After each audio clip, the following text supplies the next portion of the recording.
Hello, आपका स्वागत है केमिकल बीटी क्लासेज में। आज हम पढ़ेंगे डिस्टिलेशन कॉलम की ट्रबल शूटिंग के बारे में, साथ ही साथ पैक्ड टावर में होने वाली प्रॉब्लम्स के बारे में। फर्स्ट प्रॉब्लम है हमारी बीपिंग। कौन सी? बीपिंग। बीपिंग में क्या होता है हमारा, हम जो डिस्टिलेशन करते हैं वो प्लेट कॉलम में करते हैं। ये देखिए, आप देख सकते हैं, ये कॉलम है, इसमें ये प्लेट्स, कई सारी प्लेट्स लगी हुई हैं। ये देखिए, प्लेट लगी हुई है, ये प्लेट लगी हुई है। प्लेट में क्या होते हैं? होल्स होते हैं, परफोरेशंस, जिन्हें क्या बोलते हैं? परफोरेशंस। होता क्या है कि अब हमने आपको बताया था कि डिस्टिलेशन कॉलम या हमारा पैक्ड कॉलम है, प्लेट होंगी या उसमें पैकिंग मटेरियल्स फिल्स होगा। अब हमने माना अगर हमारी प्लेट कॉलम में लगी हुई हैं, तब कॉलम में लिक्विड और वेपर के फ्लो रेट्स होते हैं। किसके? लिक्विड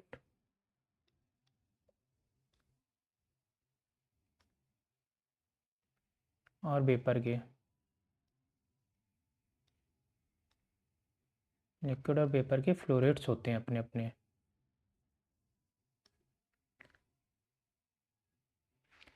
बीपिंग के केस में क्या होता है कि जो वेपर का फ्लो रेट होता है वो कम हो जाता है। क्या हो जाता है? कम, मिनिमम।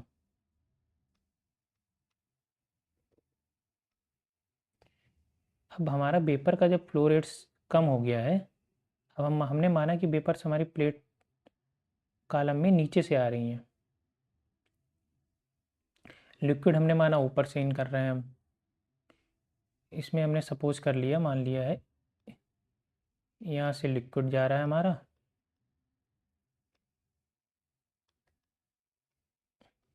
यहाँ से हमने मान लिया कि वेपर आ रही है।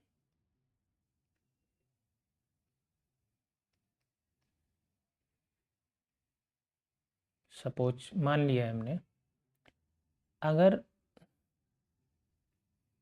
हमारा लिक्विड ऊपर से आ रहा है और वेपर नीचे से जा रही हैं प्लेट कॉलम में, होता क्या है कि वेपर का फ्लो रेट कम होने पर ये जो ट्रे है, इसके होल्स से, परफोरेशन से लिक्विड ड्रॉप वाइज नीचे आने लगता है। इससे क्या होता है, हमारी ट्रेस की एफिशिएंसी कम हो जाती है, अर्थात ट्रेस का सेपरेशन कम हो जाता है। इस फिनोमिना को ही हम क्या बोलते हैं? बीपिंग। इस प्रॉब्लम को क्या बोलते हैं? बीपिंग। बीपिंग मतलब जैसे बारिश की बूंद गिरती है एक एक करके ड्रॉपलेट्स फॉर्म में, उसी तरह बीपिंग भी हमारा कॉलम में ड्रॉप वाइज करके लिक्विड नीचे जाने लगता है। क्योंकि लिक्विड को जाना कहाँ से होता है? ये देखिए, बियर लगा हुआ है, ये जो है बियर बोलते हैं इसे, और ये डाउन कमर। लिक्विड जो होता है पहले बियर्स तक फिल होता है, फिर उस बियर से होता हुआ डाउन कमर के द्वारा नीचे दूसरी ट्रे पे जाता है। बट ये ऐसे ना जाके ड्रॉपलेट्स की फॉर्म में नीचे जाने लगता है। बारिश की छोटी छोटी जैसे बूंदें गिरती हैं, उस टाइप से ये जाने लगता है। इस फिनोमिना को बीपिंग बोलते हैं। अब हम इसकी डिफिनीशंस को पढ़ते हैं। Weeping is a phenomenon that occurs when the vapour velocity through the tray perforations become insufficient. Insufficient का मतलब कम हो गई है। इस इसमें क्या हो जाता है? बीपिंग में वेपर की वेलोसिटी कम हो गई है, अर्थात इनसफिशेंट है। कि वो क्या कर पा रहा है कि क्या है, जो वेपर की वेलोसिटी है वो लिक्विड को ट्रे पर होल्ड नहीं रख पा रहा है, कि जिससे लिक्विड हमारा बियर के थ्रू डाउन कमर से होकर आए। काजी देखिए, causing liquid to leak through the holes.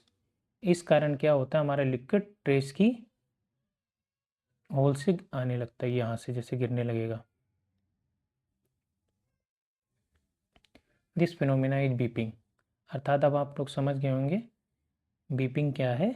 जब हमारा वेपर का फ्लो रेट कम हो जाता है तब लिक्विड डाउन कमर्स और बियर के थ्रू ना आकर वह ट्रे के होल्स से ड्रॉप वाइज रूप में दूसरी ट्रे पे जाने लगता है। ये प्रॉब्लम क्यों आती है?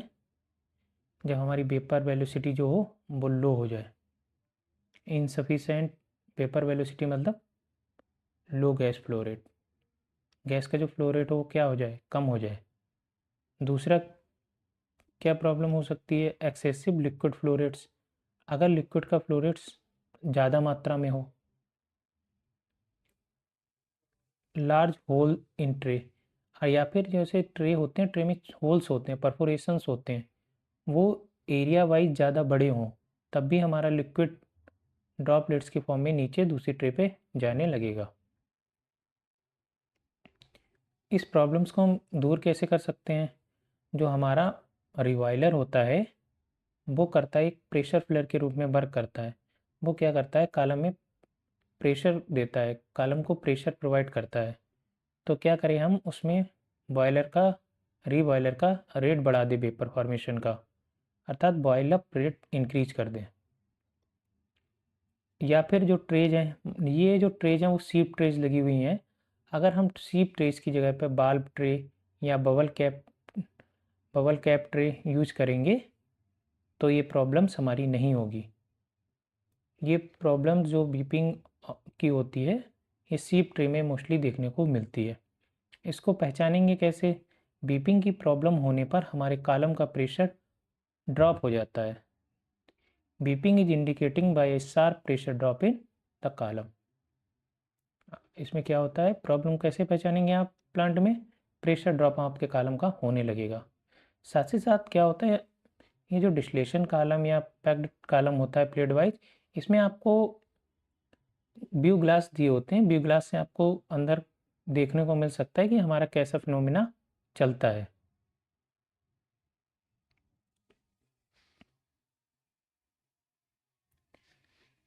अब हम समझते हैं डंपिंग को। दूसरी प्रॉब्लम है डंपिंग। क्या है दूसरी प्रॉब्लम? डंपिंग। डंपिंग में क्या होता है, अब जैसे बीपिंग में फ्लो रेट गैस का थोड़ा सा कम हुआ, इसमें बहुत ज़्यादा गैस का फ्लो रेट कम हो जाता है। इसकी हम एक बार डिफिनीशंस को पढ़ते हैं। When the gas flow rate is very low, इसमें जो गैस का फ्लो रेट है वो कैसा हो जा रहा है, बहुत कम हो जा रहा है, in comparison to liquid flow rates. Liquid के कंपेरिजन में गैस का फ्लो रेट बहुत कम हो गया है, जिससे क्या होगा, लिक्विड हमारा ट्रेस के होल से बहुत तेज़ी से आएगा, स्ट्रीम के रूप में, जैसे बहुत तेज़ी से बारिश होने लगती है उस टाइप से गिरने लगेगा। पहले क्या कैसे आ रहा था बीपिंग में, ड्रॉप वाइज। इसमें क्या है, बहुत तेज़ी से जैसे बारिश होने लगती वैसे इसमें देखने को मिलेगा। अर्थात इसमें कैसे मिलेगा आपको, कंटिन्यूस स्ट्रीम। और ये बीपिंग से कैसे अलग है, इसमें फ्लो क्या होता है, गैस का वेरी लो हो जाता है, बहुत कम हो जाता है लिक्विड फ्लो रेट के कंपेरिजन में। अब लिक्विड क्या करेगा, लिक्विड अपने डाउन कमर से ना आकर वह ट्रेस के होल से नीचे गिरेगा। Liquid flows from a tray opening without entering the downcomer. Liquid का आने का जगह क्या है, बियर से होता हुआ डाउन कमर के रास्ते, बट वो डाउन कमर से ना आकर ट्रे के परफोरेशन या ट्रे के होल से आने लगता है। कैसे आता है, बारिश के रूप में, जैसे बारिश होती है। Liquid flows from a tray opening without entering into the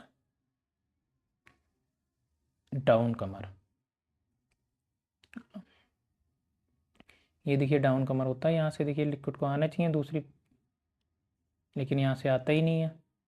liquid कहाँ से आता है हमारा, डायरेक्ट ट्रे से बारिश के रूप में, जैसे बारिश तेज गिरती है उस टाइप से आने लगता है, कंटिन्यूस स्ट्रीम के रूप में। This phenomena is called dumping. इस फिनोमिना का क्या नाम दिया गया, dumping. Excessive weeping will lead to dumping. अगर हमारी बीपिंग की प्रॉब्लम बहुत ज़्यादा बढ़ जाती है तो ये डंपिंग को प्रमोट करती है कि अब हमारी डंपिंग स्टार्ट हो जाएगी।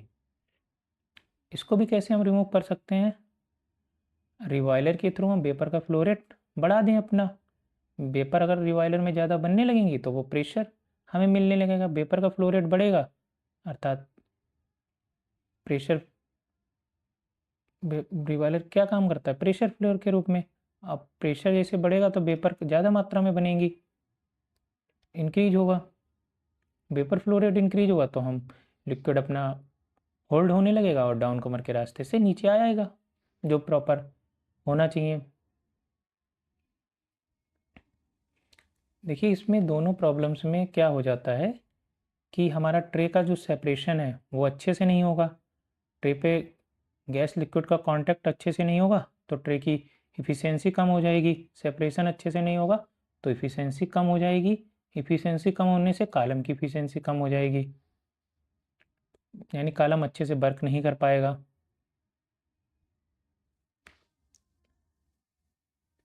एंट्रेनमेंट, अब हम पढ़ते हैं एंट्रेनमेंट के बारे में। एंट्रेनमेंट क्या होता है? एंट्रेनमेंट क्या होता है कि जब हमारा जो वेपर का फ्लो रेट है यानी गैस का जो फ्लो रेट है वो ज़्यादा हो जाए। अब हमारा वेपर का फ्लो रेट ज़्यादा हो जाएगा है लिक्विड्स की ड्रॉपलेट्स को भी अपने साथ अपनी एवब ट्रे पर ले जाने लगता है। अब आप डिस्टिलेशन कॉलम में जानते ही हैं कि जब हमारा लिक्विड नीचे जाता है तो उसमें लेस वोलेटाइल कंपोनेंट की मात्रा बढ़ती जाती है।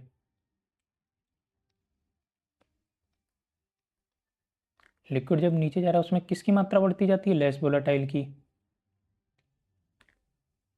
और वेपर जब ऊपर जाती है तब उसमें मोर वोलेटाइल की कंपोनेंट की मात्रा बढ़ती जाती है।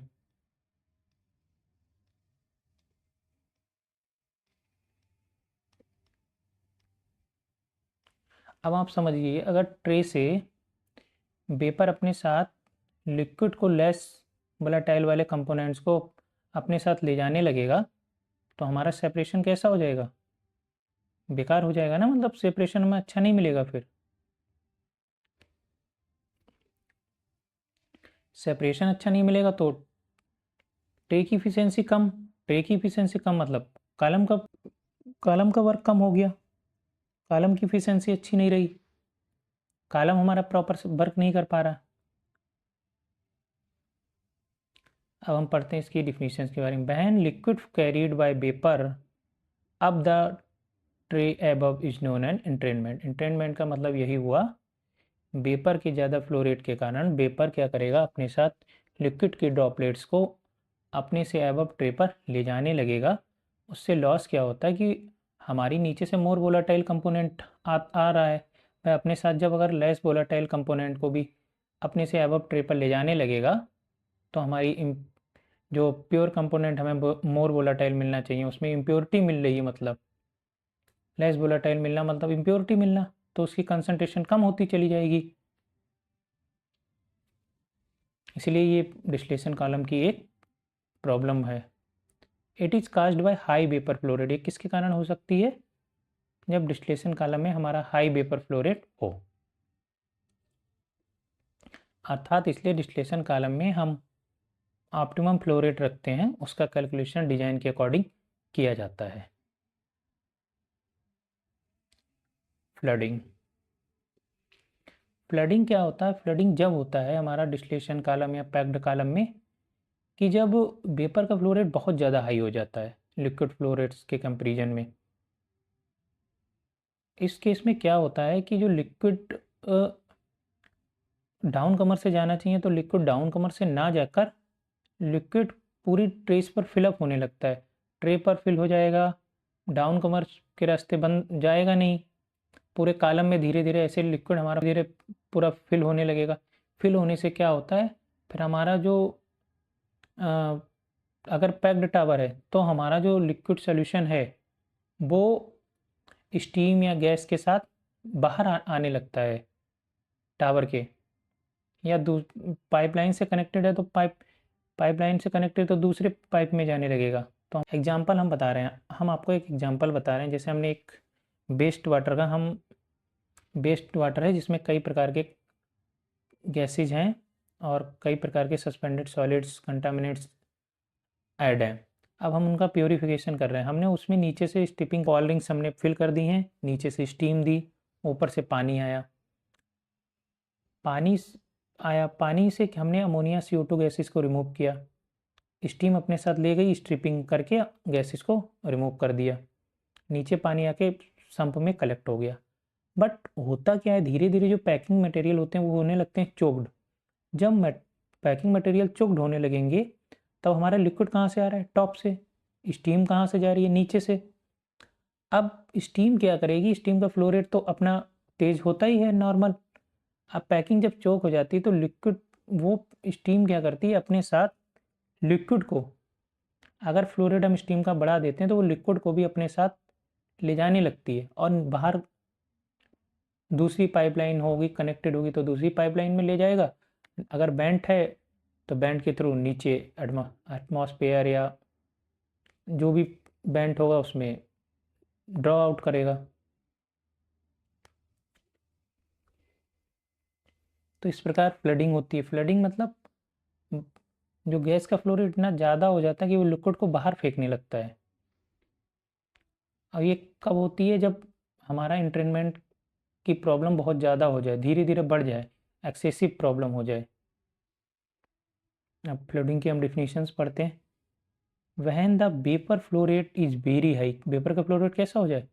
बहुत अधिक हो जाए। किसके कंपेरिजन में? लिक्विड फ्लो रेट के कंपेरिजन में। Then the liquid fills the downcomer, liquid downcomer में फिल हो जाएगा। As well an entire column,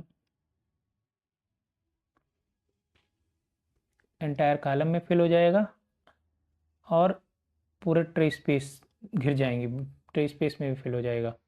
tray के बीच जो स्पेस होता है, ये देखिए आप, जो ट्रे के बीच ये स्पेस है, ये इसमें भी लिक्विड पूरा फिल हो जाएगा यहाँ पे पूरा कॉलम में। तो इस प्रकार हमारा जो प्रोसेस है वो बेकार हो जाएगा। This phenomena is called flooding. Flooding मतलब बाढ़ आ जाना, बहुत ज़्यादा वेपर के फ्लो रेट के कारण लिक्विड बाहर आने लगे कॉलम से, यानी सेपरेशन ना हो पाए अच्छे से, पैकिंग या प्लेट अप का काम ही बंद हो जाए। Excessive entrainment, excessive entrainment can cause flooding. अगर एक्सेसिव एंट्रेनमेंट होगा तो वो फ्लडिंग को प्रमोट करेगा। इससे क्या होगी? Efficiency will decrease of the tray. ये सब में होगा। देखिए, ट्रे की इफ़िशेंसी डिक्रीज करेगी। ट्रे की इफ़िशेंसी डिक्रीज करने से कॉलम की हमारा अच्छा वर्क नहीं मिलेगा कॉलम से हमें, तो कॉलम से अच्छा वर्क नहीं मिलेगा, कॉलम की इफ़िशेंसी डाउन हो जाएगी। फोमिंग नेक्स्ट प्रॉब्लम है हमारी, फोमिंग। फोमिंग मतलब फोम बना लेना, झाग टाइप का बना लेना। जैसे साबुन और पानी जो होता है वो झाग बना लेता है। निरमा, सर्फ और पानी की हम अगर कपड़े धोते हैं तो वो झाग बना लेता है। तो उसमें हमें पानी का लेवल ही नहीं पता चल पाता कि कितना लेवल है एक्चुअल में पानी का। उसी टाइप से इसमें होता है। देखिए, इसमें फोमिंग होती ही क्यों है, पहले ये समझ लो। देखो, प्रेजेंस ऑफ सर्फोकेंट्स, प्रेजेंस ऑफ सर्फकेंट्स, और किसके कारण होती है फोमिंग? कोरिजन पार्टिकल्स या इम्प्रॉपर पीएच लेवल प्रॉपर ना हो। डिजॉल्व CO2, जैसे अगर CO2 भी डिजॉल्व होती है तो वो भी फोम बनाती है, झाग बनाती है। जैसे आप कोल्ड ड्रिंक्स में देखते होंगे, बहुत तेज़ी से एजिटेट करके अगर उसका ढक्कन खोलेंगे तो कितने सारे एक मात्रा में एक संग झाग निकल जाता है। पुअर ट्रे डिज़ाइन, अगर ट्रे की डिज़ाइन भी अच्छी नहीं है। अब सीप ट्रे में मोस्टली ज़्यादा प्रॉब्लम्स हमें देखने को मिलती हैं। बाल्ब ट्रे और बबल कैप ट्रे सबसे अच्छी ट्रेज होती हैं, उनमें ये सब प्रॉब्लम्स बहुत कम देखने को मिलती हैं। और फिर हमें वेपर की जो डिजाइनिंग होती है वो बहुत ज़्यादा मैटर करती है कि हमें वेपर फ्लो रेट कितना रखना है, लिक्विड फ्लो रेट कितना रखना है, क्योंकि रिफ्लेक्स हमें किस मात्रा में देना है, या एब्जॉर्प्शन करा रहे हैं या उसमें डिस्टिलेशन करा रहे हैं, कॉलम में हमें क्या कराना है, वो सब चीज़ों पे बहुत ध्यान डिजाइनिंग में दिया जाता है। कि फ्लोटिंग वेलोसिटी क्या है, वेपर वेलोसिटी क्या है, सब कुछ बहुत अच्छे से कैलकुलेशन की जाती है कि कितनी ट्रेस लगानी है हमें, कितना ट्रे स्पेस देना है, डाउन कमर कितना कहाँ पे रखना है, बियर्स किस कितने मिनिमम हाइट पे रहनी है, ट्रे का अंदर ट्रे की डायमीटर कितनी हो, टावर की कॉलम का डायमीटर कितना रखना है, ये सब बहुत अच्छे से कैलकुलेट किया जाता है। देखिए, foaming is in a distillation may be due to the passage of vapour और gas, it may because the gas velocity is too high. ये फ्लडिंग की तरह ही होता है। देखो, वेलोसिटी इज टू हाई है ना, वेलोसिटी बहुत ज़्यादा होगी वेपर की, उसके कारण क्या होगा, जो रेट ऑफ इवेपोरेशन होगा लिक्विड का वो बढ़ जाएगा। Rate of evaporation is too fast. अब अगर वेलोसिटी बहुत ज़्यादा हाई है, रेट ऑफ इवेपोरेशन बहुत ज़्यादा हो जा रहा है, तो क्या हो जाएंगे, बबल्स का फॉर्मेशन होने लगेगा। Foaming occurs when the vapour और गैस का लिक्विड टू एक्सपेंड। देखो क्या है, क्या है, अब देखो क्या है, वेपर और गैस का liquid to expand creating foam. Liquid क्या होती है, जिससे बबल्स बनाने लगेगा, बहुत ज़्यादा झाग उत्पन्न करेगा। क्यों करने लगेगा, एक तो उसका रेट ऑफ इवेपोरेशन लिक्विड का हाई हो गया, दूसरा क्या, उसमें कोरिजन पार्टिकल्स भी मिले हो सकते हैं, डिजॉल्व CO2 हो सकती हो मिली हो, या प्रॉपर पीएच ना हो लिक्विड की, या प्रेजेंस ऑफ सर्फाकेंट्स हो, जिससे क्या होगा, हमें फोम देखने को मिलेगा, हमें लेवल भी अच्छे से नहीं पता चल पाता है। अब इसके कारण होता क्या है कि जो वेपर्स होती हैं वो अपने साथ नेक्स्ट ट्रे पे इसको ले जाने लगेंगी, मतलब सेपरेशन उस ट्रे पे अच्छा नहीं हो पाएगा। Can mix with trace above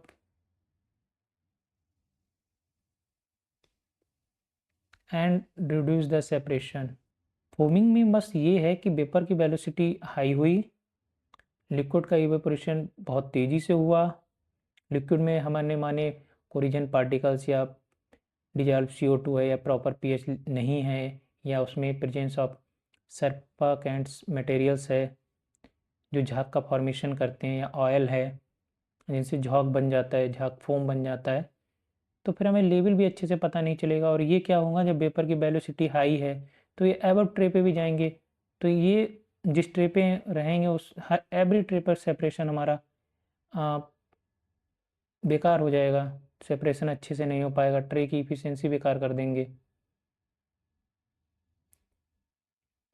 इसी प्रकार ये हमारी फोमिंग की प्रॉब्लम होती है, यही हमारी फोमिंग की प्रॉब्लम होती है। इसको कैसे रिमूव कर सकते हैं, फोमिंग की प्रॉब्लम्स को हम इनहिबिटर्स होते हैं, कूलिंग टावर्स में भी इनहिबिटर्स यूज किए जाते हैं, उनका यूज करके हम इस प्रॉब्लम को रिमूव कर सकते हैं। वाटर को पहले PSF ACF के थ्रू गुजार के उसकी, जिससे उसमें डिजॉल्व CO2 ना रह जाए, कोरिजन पार्टिकल्स ना रह जाएं, या प्रेजेंस ऑफ सर्फाकेंट ना रह जाए, पीएच लेवल को मेंटेन करके इस प्रॉब्लम्स को हम दूर कर सकते हैं। Thank you.